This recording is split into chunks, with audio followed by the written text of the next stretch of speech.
A very good morning to my dear students. How are you all? Hope you all are staying safe at home. So we are starting online classes and I welcome you all to the first science class of this session.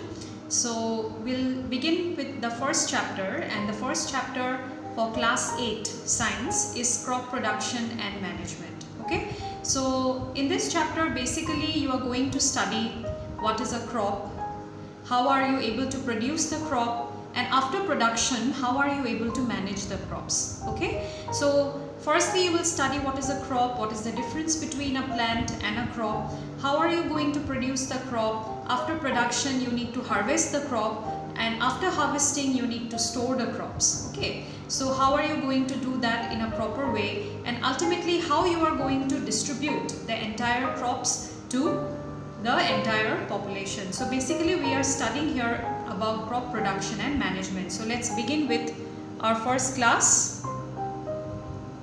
Yes, so before starting the chapter, let us recall a very few important points in the beginning. So these are the things which you have already studied in the junior classes. Okay, as the first point says, all living beings require food for their survival. Now food is very important for all living beings. They need food for their survival, and plants can make their food themselves by a very important process, that is photosynthesis. Now why do we need food for our survival? All of you know that, I think. Yes, so why do we need food? We need food to get energy. Okay, so if I ask you this question, you must be answering that we need food to get energy. Yes, definitely we need food to get energy, and food acts like a fuel for our body. Okay, like in case of vehicles you need fuel. Yes, so similarly for human beings, for animals, for plants, we need food for our survival. Okay, if we don't have food we cannot survive. Like without fuel vehicles cannot run. Similarly, if we don't have food we will not be able to perform any life processes. Okay, secondly, plants can make their food themselves by what process? A very important process, that is called photosynthesis. This word, this term, I think it is quite familiar to you. You know this, you have studied in the junior classes, you also have studied in class 7, plus you have studied in the junior classes earlier also, and most of you, I think you can recall what is photosynthesis. I'll tell you obviously what is it.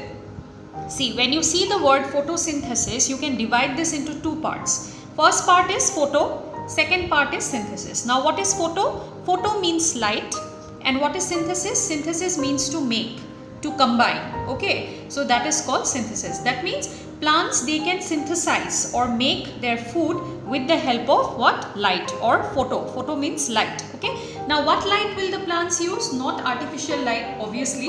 So plants will use the natural sunlight, okay, to make food.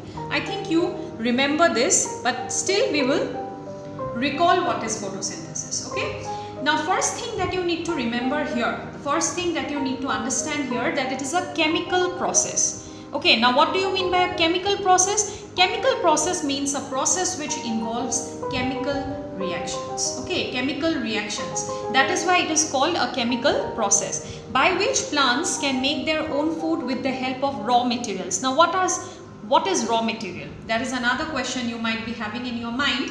Raw material means, like all of you are familiar with chemical reactions. You know what are chemical reactions, right? So you will study those later also, of course, in science. But raw materials are the starting materials. They are the beginning materials for the reaction to occur. Okay, so if you don't have the starting materials, there will not be any kind of reaction. Okay, so raw materials are the starting materials. What are the raw materials? Carbon dioxide and water, CO2 and H2O. In the presence of sunlight and a green pigment called chlorophyll present in plants. So in the presence of sunlight, sunlight is the light energy. Okay, light energy is very, very important. Without light energy, photosynthesis cannot occur. Photosynthesis cannot occur in the dark. Okay, and a green pigment called chlorophyll. What is chlorophyll? Chlorophyll is a green pigment. It makes the plant appear green in color. Now chloroplasts are the structures in plants that contain chlorophyll. So what are chloroplasts? These are certain structures. Okay, these are certain, you can say, organs in plants that contain the green pigment chlorophyll. The end products, that means the final products of this reaction, are what? Glucose. Glucose is a form of carbohydrate, and oxygen, which is required for our survival. Okay, so first is glucose and second is oxygen. So we'll continue this in the further slides. Thank you.